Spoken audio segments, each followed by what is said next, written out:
All right, you ready? I'm ready. Fantastic. Well, Mr. Hassell, we are so excited to have you on the podcast this evening. I feel like this was one of those things that I had to get some experience before I brought one of my old professors on the podcast. So, no, we're excited to have you here, and I feel like you're going to have a lot to say. I know you'll have a lot to say, but always have a lot to say. Absolutely. Bring a good amount of value. So, right. For those who don't know you, let's just go ahead and jump into just an overview of kind of your work history and how you ended up here in Pensacola. Yeah, absolutely. Well, we lived here in Pensacola before, and we moved away. Okay. I was working, we lived down here before. I was working at Merrill Lynch. Started off at Bank of America Investment Services. And then we bought Merrill Lynch, and so we transitioned the investment side. We transitioned over to Merrill Lynch. And so I actually had found my biological parents. I'm adopted, and so I had a really strong desire to move back to, they were in Virginia, North Carolina, so I had a strong desire to move back up there, so we did. And then I worked at Wells Fargo on the institutional retirement trust side up there. And I was I got my MBA from Radford University in Radford, Virginia. And we were at a dinner one night, an awards dinner, and they were recognizing various business students for different awards and so forth. And they were specifically recognizing our, it's called SMIPCO. It's the Student Management Investment Portfolio Group that's there at Radford. It's a class that undergraduate students take, finance majors, in their senior year. And they were actually recognizing them because they had won first place in a competition of 513 universities for large cap value. Wow. And so I was sitting there thinking at the table, I'll never forget, I was sitting there thinking at the table, what a great experience these kids have had. And I thought, from a Christian college perspective, there was no, to the best of my knowledge, there was no equivalent experience that kids could have. And it was just like the Lord impressed on my heart then that, well, why don't you look at trying to do that? And so, I kind of fought that for about a year and said, somebody else can do it, right? And then I reached out to Pensacola Christian. My wife had worked here before, and so actually had a momentary lapse of sanity and agreed to come down and teach. And so here we are. I teach finance courses over at Pensacola Christian. But really the genesis of that was kind of sitting in that award ceremony and seeing these kids recognized and just really thinking, what a great experience of real world value and real world opportunities they've had in managing money, real money. About the portfolio size at that time was about $1.5 million. Wow. And I thought, man, what a great experience. And then, just thinking about, a lot of the people that I knew and my son was getting ready to go to college and thinking, boy, I'd love for other kids to have those experiences. And so we're trying to work toward some of those opportunities there at PCC. Yeah. Interesting. Wow. That's such an interesting kind of arc. And it's funny how you say you had a lapse in judgment and agreed to come down right. here. That's a lot of times I feel like how some of the bigger decisions are made. You're like, I know this is what I need to do and I don't want to, but exactly. we're going to do it anyway and just kind of fly by the seat of our pants. That's exciting. So when you started at Merrill Lynch, did you go straight there from college or what? Well, no, I'd worked at a company, Diversified Investment Advisors, and then I'm sorry, you said Bank of America bought out Merrill Lynch. Yeah, first. so I was at Bank of America and working as a financial advisor there. In fact, I was at the downtown branch in Pensacola. Oh. It was. I'll never forget it. Of course, it's the financial crisis, 2008. The world's blowing up. Right, the sun may not rise in the east tomorrow morning. And we had gone to church on. I believe it would have been September the 15th. And I came home, I turned on CNBC, came home and turned on CNBC, expecting to hear that Bank of America had purchased Bear Stearns. Bear Stearns was going down in flames and Lehman Brothers. Lehman Brothers was going down in flames and everyone had anticipated Bank of America was going to purchase them. And turned on the television and the breaking news, I'll never forget because I just had to just stare at it for several seconds, was Bank of America purchases Merrill Lynch for, I believe it was $33 billion, eventually ended up being $50 billion. Wow. And that's a lot of money. Yeah. Ironic how that decision, it's worked out for the bank now, but they went through lots of growing pains, shall we say, through that. Well put. But we there was a lot of there's a lot of transition, obviously. Now from if you worked on the bank side, there really wasn't. But on the investment side, because they were far larger. We had about 2,500 financial advisors at Bank of America Investment Services. They had about 13,000. Wow. Right. So we ended up losing several financial advisors because they just didn't want, for whatever reason, didn't want to go under the Merrill Lynch umbrella. And so we transitioned over to the Merrill Lynch offices. So I worked in the Merrill Lynch office there in the Palafox. Okay. Yeah. So did your day-to-day duties change a lot? I mean, No, I'm sure they have no, different right. systems and processes. They did have different systems. We did have to learn a completely different computer system. What was interesting going over there, they kept talking about their culture. There was something they were very, very proud about. The bull. I'll never forget it. They were so worried that Bank of America was going to replace the bull. That Bank of America was going to do away. The bull is actually, I don't know if you know this, but the bull actually has a name. What's the name of the bull? The name of the bull is Dollar Bull, right? Oh, that's clever. Wow. Right? Yeah. Wow. Very clever. How long did they take to think that one up? So Dollar, they were worried sick that Dollar was going to go away. And if you know anything still, they use the Merrill Lynch bull to this day. But it was very interesting because the people at Merrill, the advisors and the people who worked at Merrill Lynch were quite honestly, they were very upset with what had happened to their company, right? They were upset with the way that management had handled the company and put it in a financial position that it needed. Literally, I've read books about, I didn't realize it was this bad then, but reading books and seeing documentaries and Hank Paulson and so forth, hearing him talk, that Merrill Lynch was probably about 2 to 3 days away from going bankrupt. By Wednesday of that week, they would have been, their liquidity situation was completely gone. Man. And they were literally, what was interesting, now some people kind of knew something was going on in New York that weekend. News started to break about the special meeting that Hank Paulson and Tim Geithner had called of the banking executives. They brought in the 10 largest banking executives, and they were meeting specifically to come up with a plan to deal with Lehman Brothers. Well, John Thane was the CEO of Merrill Lynch at the time, and he kind of pulled Ken Lewis, who's the CEO of Bank of America at the time, off to the side and basically, worked out a deal because he said, basically, we're going to be next, right? Wow. And Morgan Stanley was then, and then it was Goldman Sachs, and just all these things were going to happen. Well, Bank of America buys them, but there was still a lot of resentment from the Merrill Lynch people. So when we first went over there, we were very much the outcasts, right? Yikes. We were very much, position. especially some of the hardliners, the old timers. They really did not care for us being there. But ultimately, the role of the job was the exact same.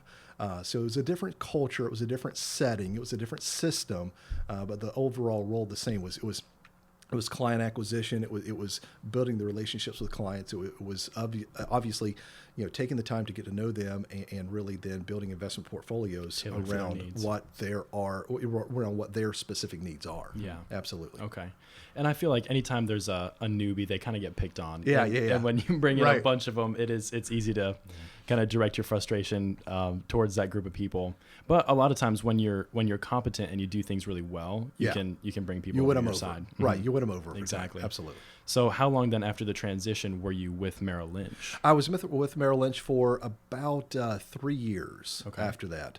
And then, again, like I said, I had found my biological parents in that time, and I really just had that strong desire to move. And again, I ended up leaving Merrill Lynch because I worked on commission. And then I talked to some of my clients and about, hey, I'm going to be moving, 700 miles away. How do you feel about that? And that was definitely something that was, I got some mixed reviews from that. So that's when I pursued then an opportunity with Wells Fargo. Okay, gotcha.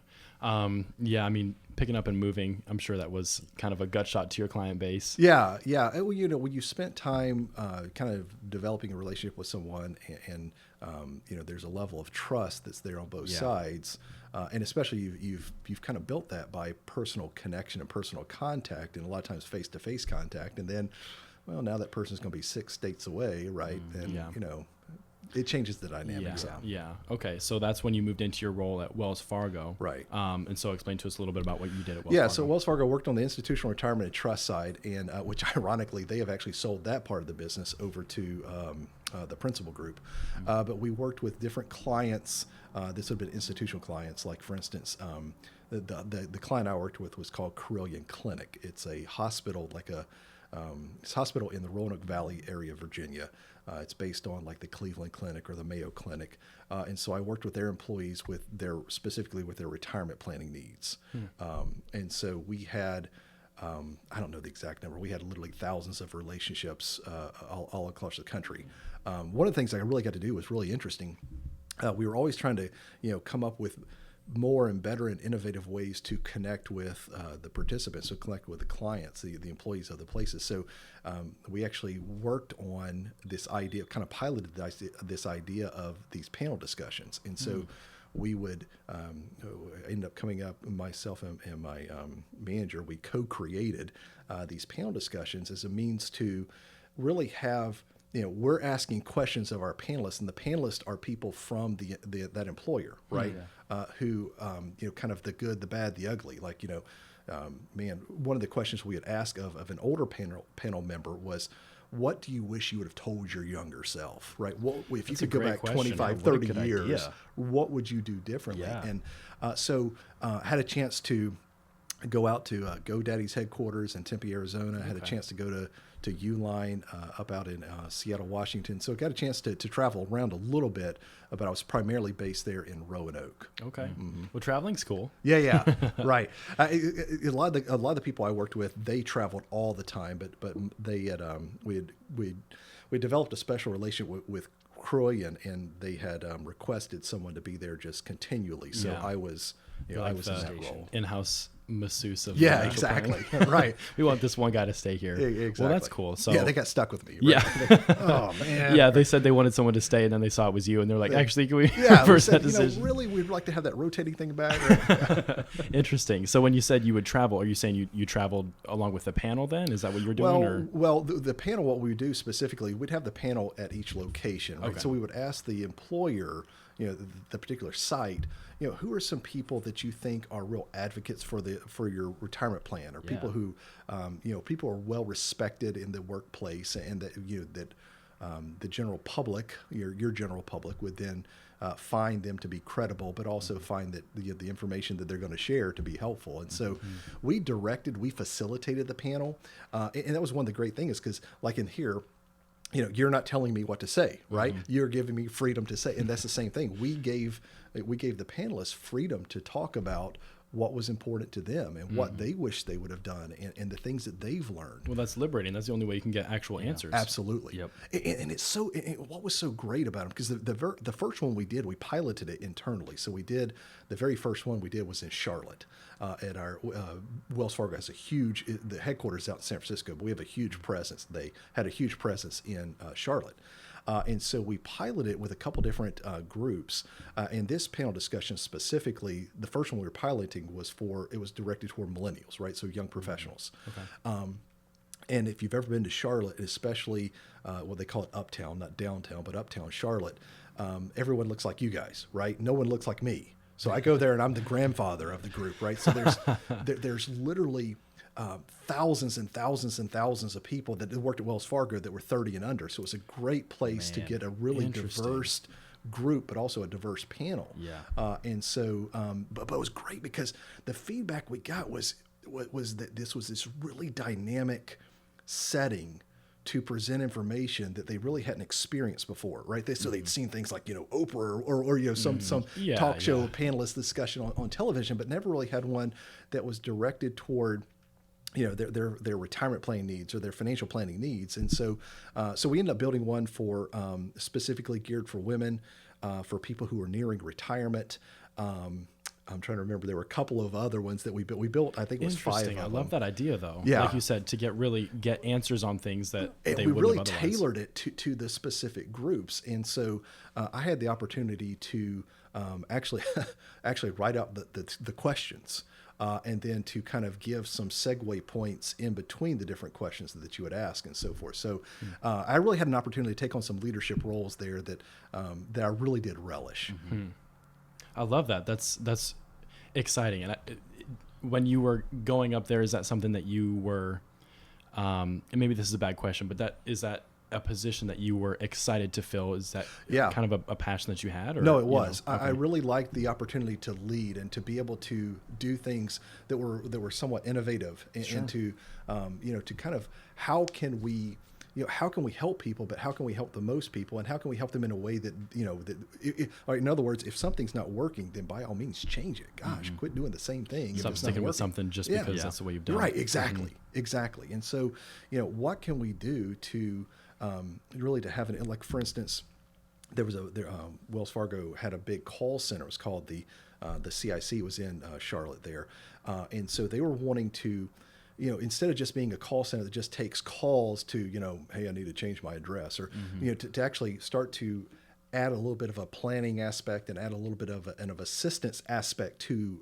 the participants that would call in, and so they asked me to come and talk to them, to the managers. Actually, we did that on a conference call, but then actually come down to Charlotte and then to kind of build out somewhat of a script, if you will, but build out some questions and some insights that the phone agents could ask of the participants as they're calling in, just so, hey, okay, so we took care of your beneficiary need today, but I noticed this about your account, or I noticed, and so I had an opportunity to really kind of flourish and grow and do a lot of additional things. And being a lot more helpful, it sounds like, than just answering, one question that they call for.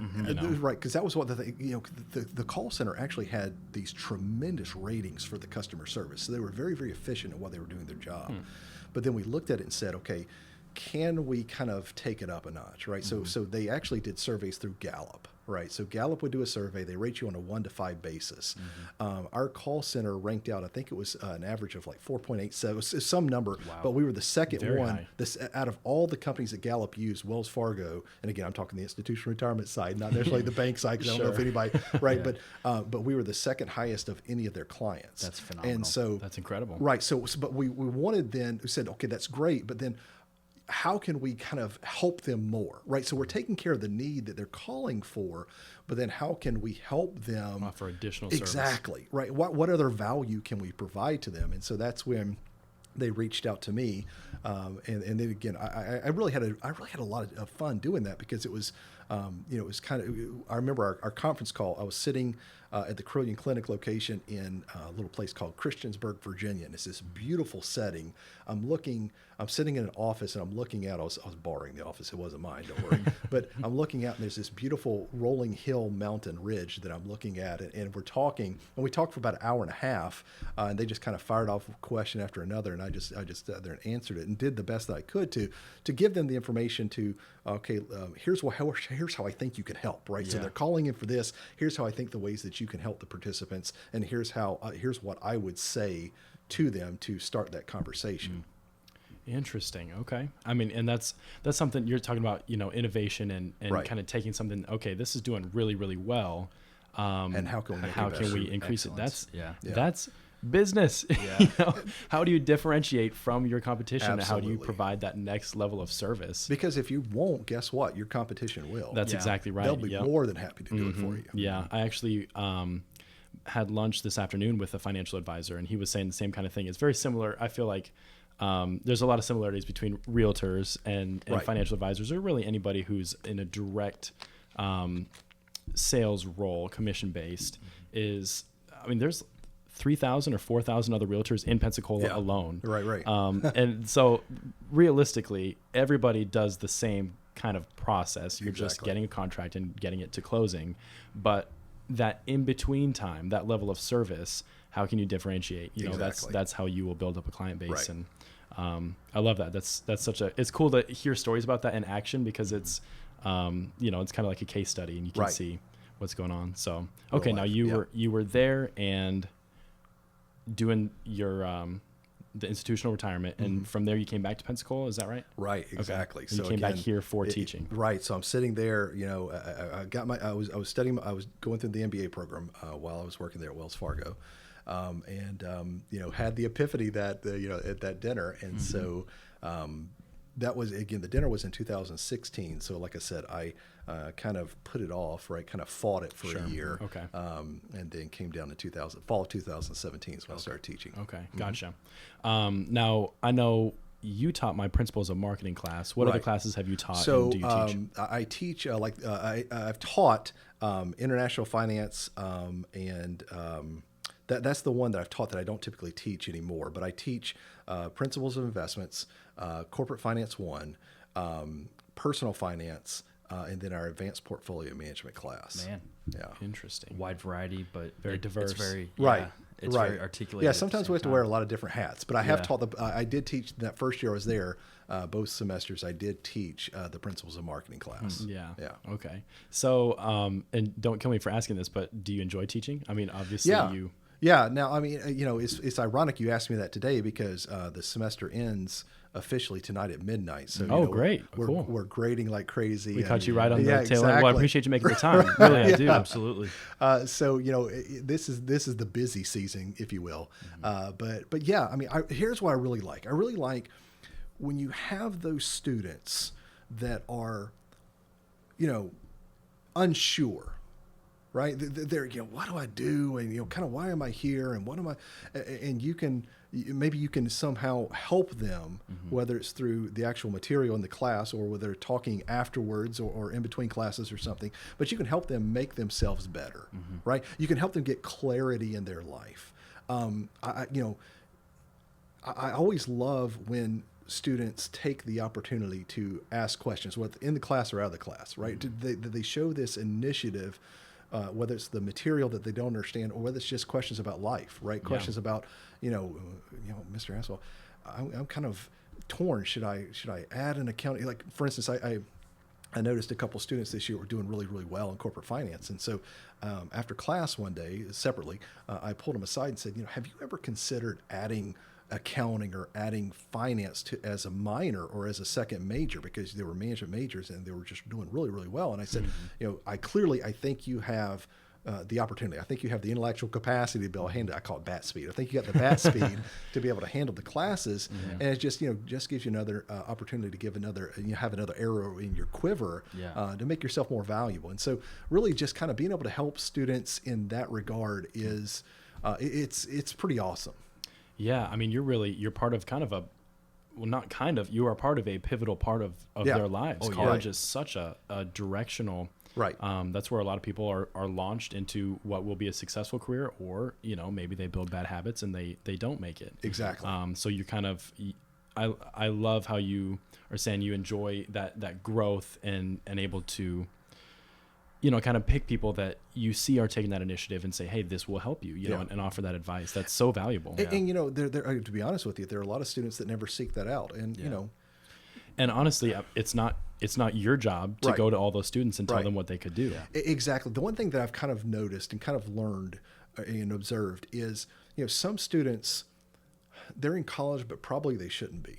Right? They probably need to figure some things out, right? They probably need to figure some things out and then start again, right? I'm always amazed at how many, again, teaching finance courses, we're always kind of amazed by someone, they get to their senior year and say, they don't know what they don't really like it that much. And oh man, I wish we'd have had this conversation when you were a sophomore, right? I wish we'd have had, because then they feel like obviously, in the accounting term for it is sunk cost, right? Because they think, well, I've got all these classes I can't change. Well, that's called a sunk cost. We've right? talked about that. We sure I had a buddy who told me about a book he's reading where the guy's life motto essentially was no sunk costs, and don't ever take and continue on something just because of the amount that you've invested into it so far, right? Yep. Just because you put this effort into it, if it's not where you're supposed to be, don't keep going down that road, right? Well, like you mentioned before, if it's not working, you got to make a change. Absolutely. Yep. Absolutely. Yeah, I completely agree with that. And I had something else that I was going to add, but I forget what it was. Oh, as far as just, not everybody should be in college. I think a lot of people go to college because it's that logical next step. Right. Right. You finish high school and it's like, well, where are you going to college? And then when you go, I took a gap year between high school and college, and I think that helped me tremendously. Absolutely. Just to figure out, kind of who I was in the workforce and what I enjoyed doing. And obviously I made it 3 semesters. I don't know if we haven't even really talked since I dropped out, but I think college is a place for people to be exposed to things that they haven't been exposed to, and taken so many diverse different classes and things.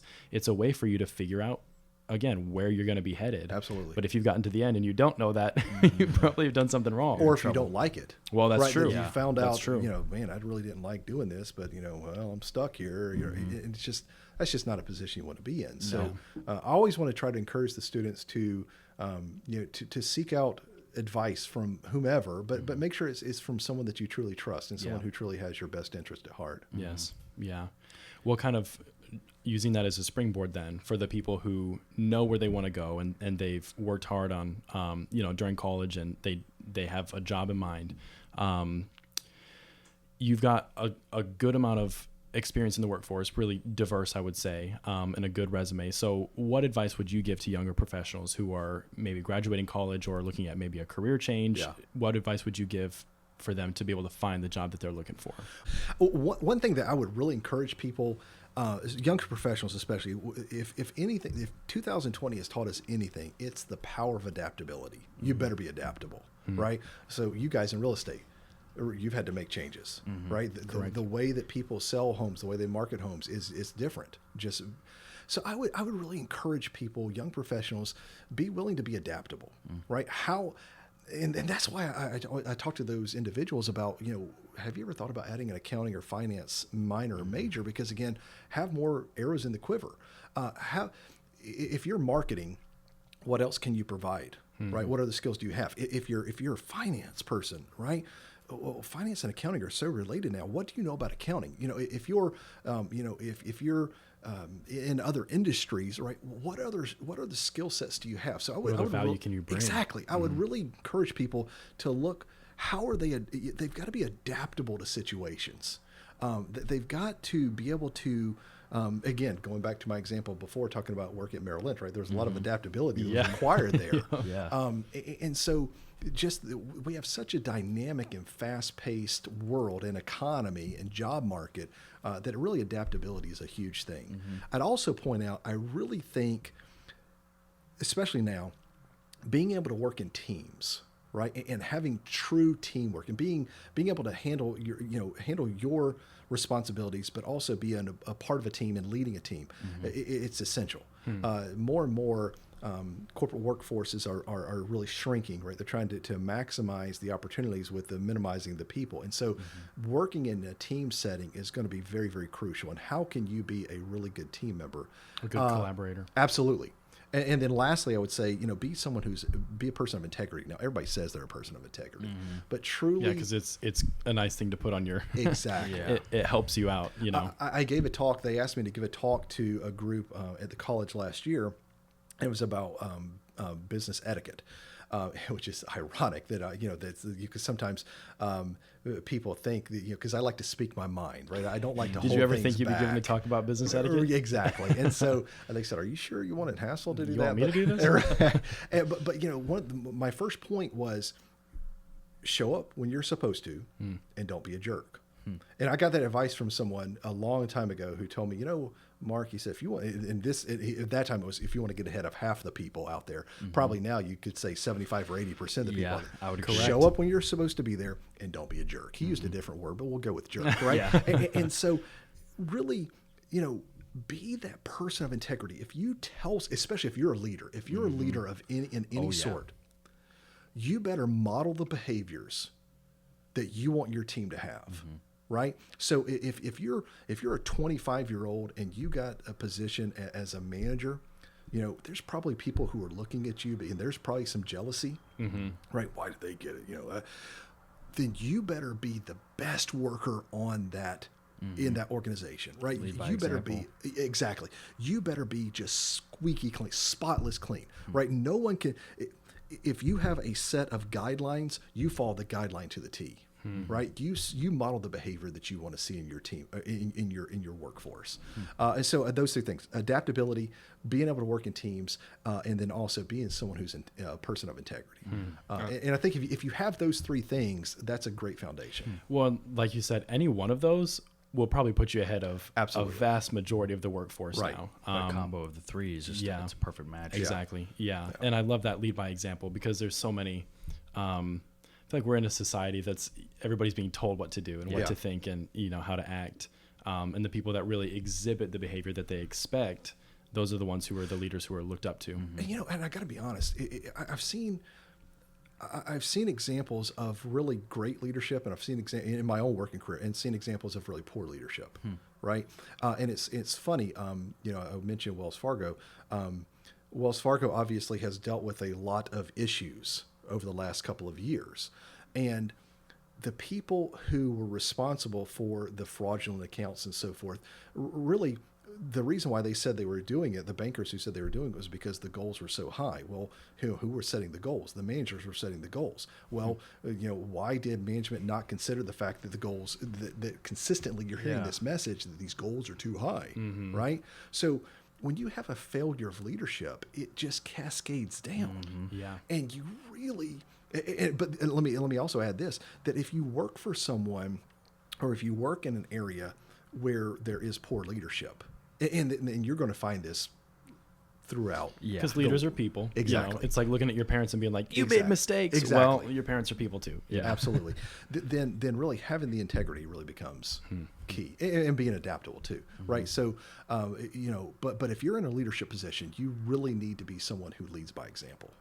Well, and like you said too, I think we kind of cut you off before you said it, but true integrity is so much different than someone like you said who's just claiming It's it fake. to put it on their resume, Right. and people can see right through that. And so leading by example, living what you want them to be like, is exactly the key, like you're talking about. And you I can agree. fake it for a while. Yeah, right. But it doesn't last but long. It will come out. And here's what happens when it comes out.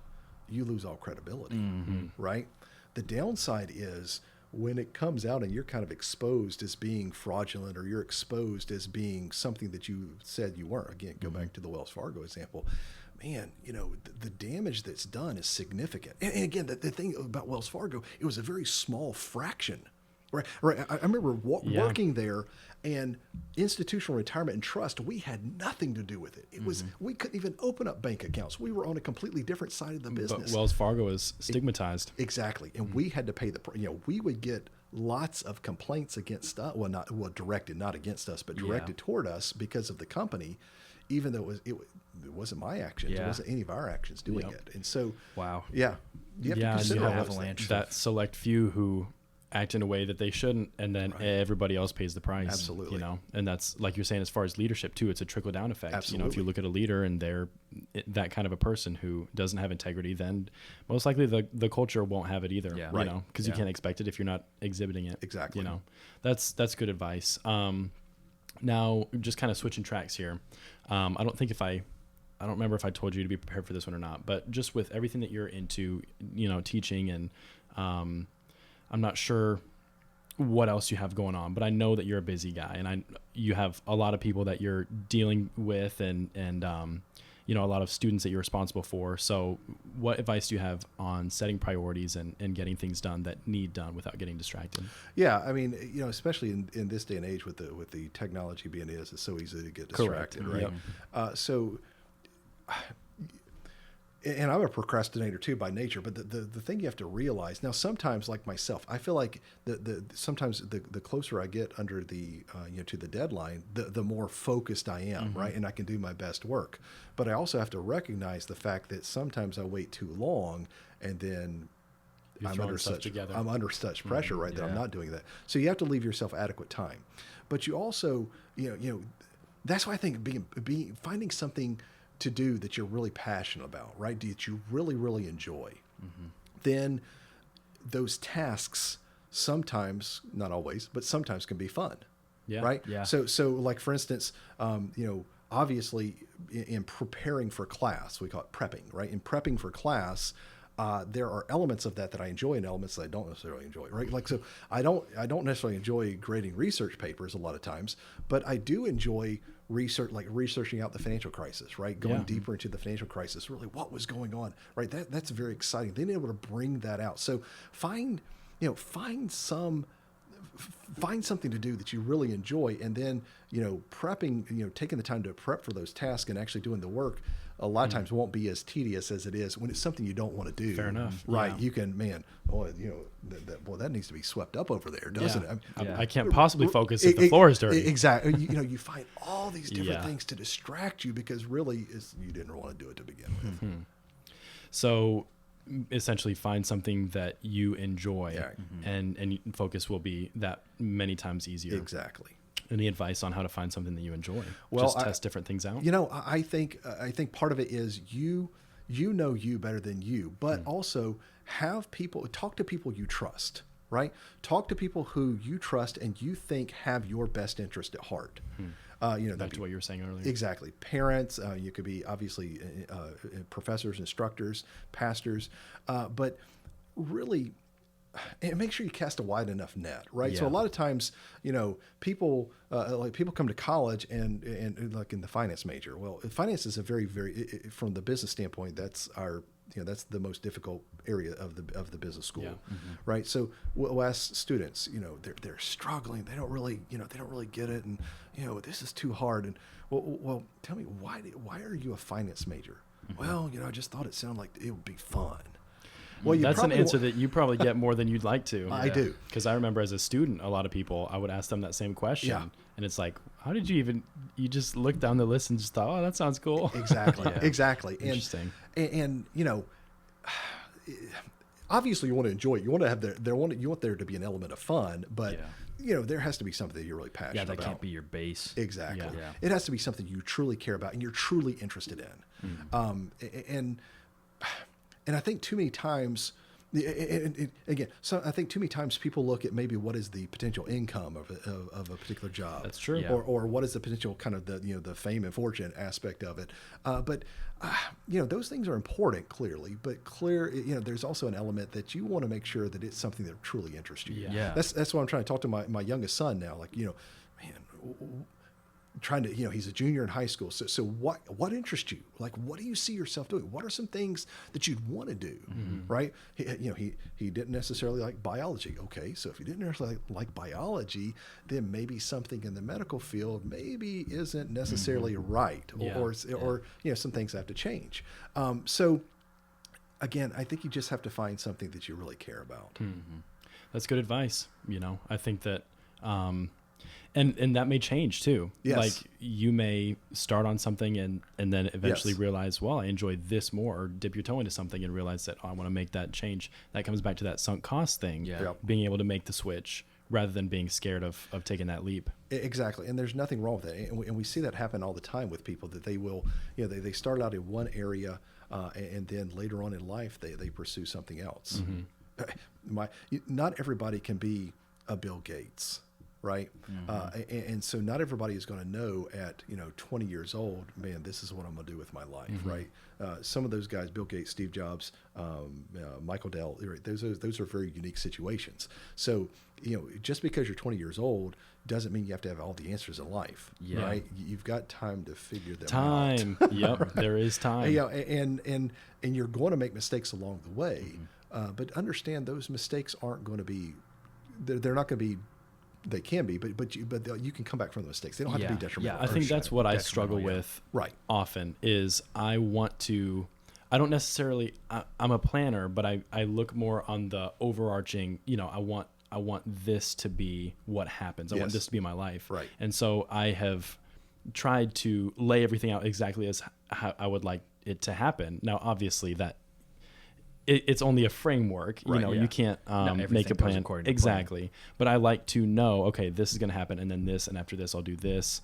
And I struggle with making those changes or not knowing, I want to have things laid out. I forget where I was going with that. Well, we're talking about failure. Oh, that's right. Be afraid to fail. Failure isn't final unless you let it be. No. Right? Yeah. One of the greatest pieces. This is actually through a graduate class we were taking.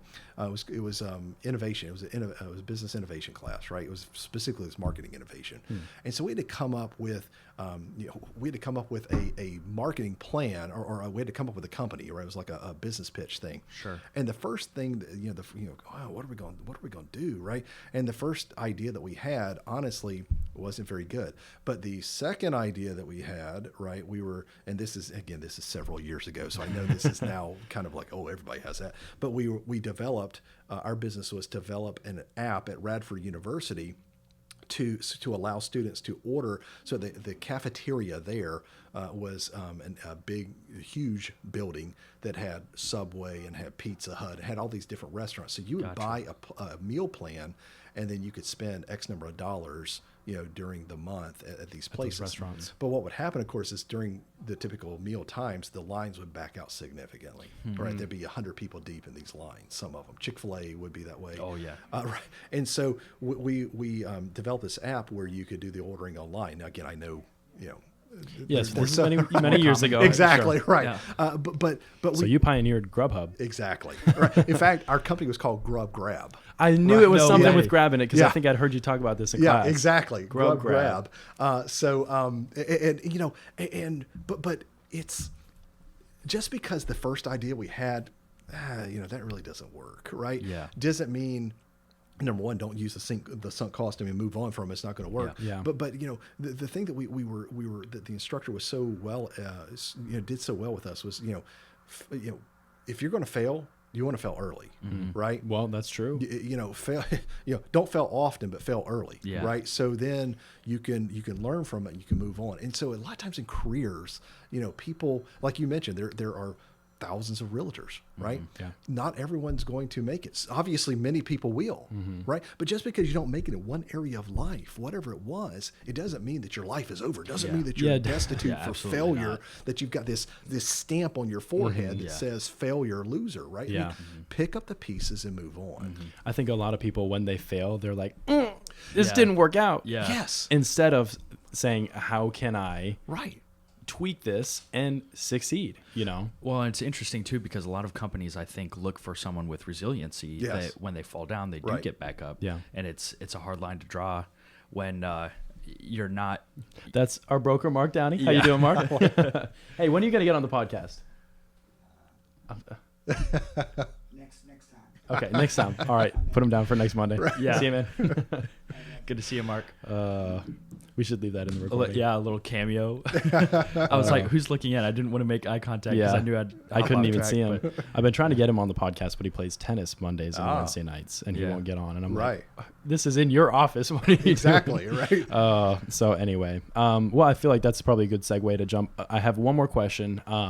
Not one more, but one more right now. Yeah. So during your time for retirement planning and things like that, what were some things that you saw were huge mistakes or red flags, Yeah. things that people didn't prepare for, or Yeah. things that people should have been prepared for? Consistently, the thing that scared me to death, we read all these articles talking about how Americans are just, by and large, are unprepared for retirement, right? They just Yes. don't have enough money saved up. Yeah. Consistently is what I saw. I could tell you story after story. I'll give you one example. I met with a lady. She was 62 years old. She worked as a nursing assistant. I don't think they call them that anymore, but she was a certified nursing assistant. She just couldn't do the job anymore. She wanted to go ahead and retire. She was looking at taking her pension early, and then she was also going to take Social Security early. She had 17, not 70, and not 170, not $1,070,070. She had $17,000 saved up in her retirement account. She had just refinanced her home for 30 years. She's 62. She's just refinanced her home for My stomach just for dropped. 30 years. And the house payment was around $500 a month. Her Social Security and pension combined were going to be about $1,200 a month pre-tax. And she wanted to know, so do you think I can retire? And, Got some news for you. Right, exactly. Not unless you have an account that has several more zeros. You're about to it. come into Yeah. wealth. Yeah. Right. Well put. So consistently, what we see, and again, you don't want to realize that at 55, right? No. Retirement planning is something you've got to start early on, right? As soon as you possibly can. Yes. Right. Because the one thing when you're 22 that you won't ever have again is being 22, right? You never get that time back. And so getting, participating in your employer sponsored plan and doing that consistently throughout your working career. So saving for retirement, I always tell people this, saving for retirement is not a 20-year process. It's not a 10-year process. It's a 40-year process. It's a marathon. Absolutely. Because people think, because I would always ask this question in my personal finance class. I always ask this question: what is the retirement age in America? So if I ask that question, what would you say? What is the retirement age in America? I would say 65. 65. exactly what I was going to Yes. say. Now, where do you think that number came from? Probably 40 years after you officially started your career. Is that correct? or Well, the genesis appears to be when Social Security was first started back in 1937. The full retirement age was 65 years old. no? Okay. Interesting. Right, and then there's actually elements of that go back to the German society back in the mid 1800s. Right? Interesting. But there is no real age of retirement. In other words, there's no age. For instance, you can be 25 and not work because you have enough money. Yeah. You can be 75 and still working because you can't Don't have afford to enough be money. retired. Right. So I tell them it's not a matter of age; it's a matter of assets. Yeah. Right. So it's not the age; it's the assets. How many assets do you have? Right. And so, and again, you don't build up a $2 million retirement account in 5 years. Right. No. This is a 40-year process. Oh man. So having said that, with it being a 40-year process, just save from the beginning. Save from the beginning, and you got to make sure that you have the money set aside in investments that are appropriate for you. What I mean by that is, when you're 25 years old, do you care about protecting the money, or do you care about growing the You can money? afford to be a little more risky. Right. Your focus should be on growth. Right now, when you're 65, it's a different story, certainly. Yeah. But when you're 25 years old, if you have your retirement account sitting in bonds, or you have your retirement account sitting in money market, that's inappropriate. Yeah. And it's inappropriate because it's not going to grow at the level that you need it to reach the amount that you want. Yeah. Right. Now, what happens is you have to fund it at a much higher rate. In other words, the account's not doing the work You're that doing it the should work. be doing. You now have to do the work, right? You have to put more money in. Well, that's good advice. Yeah. I feel like we should probably clip that. Yeah. For social media, really, Big because I chunk of think that's wisdom right something. We all have people in our lives who, you can see it's like you're not prepared. And Absolutely. it's painful to see. And those are painful conversations. When I'm on sure this- they oh were. my Man. gosh. Were Yeah. you were the one who was having to deliver the news for that? Exactly. Oh man. Literally, I had to tell her 3 times. Right, the first 2 times she even said, "Oh, it sounds like you sound," because I was trying to be all diplomatic and how I was trying to say it, right, not try to make her cry in my office. But then finally, I had to say, "Wait a second, You are not prepared. you are not." I said, "You may not work here anymore, but you're going to work somewhere because you do not have enough money." Right? Let's just be clear about this. There's no way you can retire because you don't have enough money. Wow. It's such a difficult conversation to have because it's not like you said, it's a 40-year process. It's Yeah. not you can't change that overnight or even Yeah, in it's not 5 like you can years. offer her a solution for There was right no now pixie either. dust. Yeah. Right, exactly. Oh, man. That is detrimental. Yeah. Yeah. Well, But the good news is, the earlier that you start, and the consistency that you have, and when you have your account invested in areas that are appropriate for you, when you're early on, that you're really striving for growth, it really is, I don't want to use the word easy, but for lack of a better word, it is easy to get to a proper retirement. The problem is very few people do that. Yeah, right? that's- There's such an inconsistency, right? That they leave a job and they're 27 and they've got $6,000 in the account and they say, I don't want to roll that over. Just go ahead and pay that out to me. And Uncle Sam says, I'm glad you did that. Yeah. Right? Because they get $600 of that money, right, on an early withdrawal penalty tax, plus they tax you on the entire amount. Yeah. So they end up with about $2,500 of that, and you have $3,500, and you're you take it and spend it. you're right. But the problem is, what do you do? Now you're starting back over at zero. Yeah. And all those years, right? I think I said 27, right? So the years up till 27, you just wasted them. So now you're starting at 27. So now you just wasted a few years. So your your window just got shorter. Yeah. Yeah, and that means that you have to pay in more and do more of the work Absolutely. in a shorter time. And if you don't, what happens is when you're 65 or 67 or whatever, your account is way less than what you thought it would be. Yeah, exactly. You only have and you get that 17,000 instead of reality 170. check. Somebody has to come in Yeah. and tell you how it is. Right. That is tough. And think about it. When would you rather know that you don't have enough funds? Would you rather know at 62 or would you rather know when you ran out of money at, say, exactly. 75? When That's you're true. 75 Exactly. and you run out of money, here's what the problem is. you don't have time, right?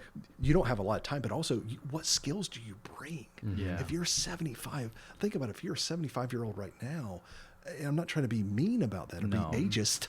It's just saying, what skill set do you really bring to an employer in 2020 when you're 75 years Yeah. old, especially if you've been out of the working career for, say, 10 years? Yeah. Well, it's a risk that most companies aren't willing to take. Hiring Exactly. somebody that's older and, well, I mean, not older, but old. Right, exactly. And it's not an investment for them. You know, Right. they're looking at the short term, and Right. that's tough. Yeah. It's an awkward position to be in, but Yeah. There's financial advice from a financial advisor. I was going to say this is a So, great talk that yeah, I'm it glad is. we're going to It be able really to put is. on our podcast. Yeah. Everybody needs to hear it. I agree. This is things that everybody needs to hear. Yeah. Yeah.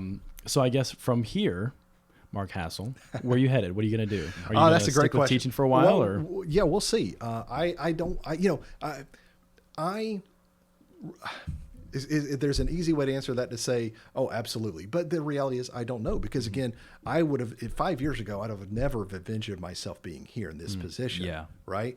And so again, I want to, I want to remain open to, what the Lord has for me, but also, just see where life takes me. Yeah. Right. Yeah. Absolutely. That's part of the fun of it, you know. Absolutely. I mean, Yeah. especially with your skill set, you've kind of compounded, and right now you're really enjoying investing in students that Yeah. that you care about and want to see succeed. And Right. so now it's like, well, what's the next step for me? I Absolutely. think that's kind of fun. fantastic? You're doing Because well. I believe that you always want to be in a position where you can grow. Yeah, right? exactly. You never want to be in a position where you're stagnant. If you're in a position where you're stagnant, you either need to, in my opinion, you either need to get out, right, or find a way you can grow. Yeah. Make some right. changes. Exactly. Yeah, because you want to be challenged, and you want to be in a position where you're adding value to whatever it is that you're bringing. So again, if you're not growing, you need to do something Yeah. different, in my opinion. That's been a hot theme throughout our previous episodes is try not to get too comfortable. Exactly. As soon as you get comfortable, you get in a rut, and then you get wake lazy. up one day. You get yeah, lazy. and Absolutely. Where have you gone? right. That's good advice. Yep. Well, sounds good. This has been awesome. I feel like we should probably wrap things up here. What is your preferred method of contact? Should I send people to your LinkedIn or anything like that, or where would you? Yeah, absolutely. Okay. That'd be fine. Absolutely. Fantastic. Okay, well, we'll link that up in the description, and we should have this up and ready to go tomorrow. That'd be awesome. Mr. Hassell, really appreciate you jumping on, and you bring a lot of value and your high energy and Yeah. just an enjoyable conversation. I appreciate it. Thank you so much for the opportunity. Awesome. Sounds good. Yeah.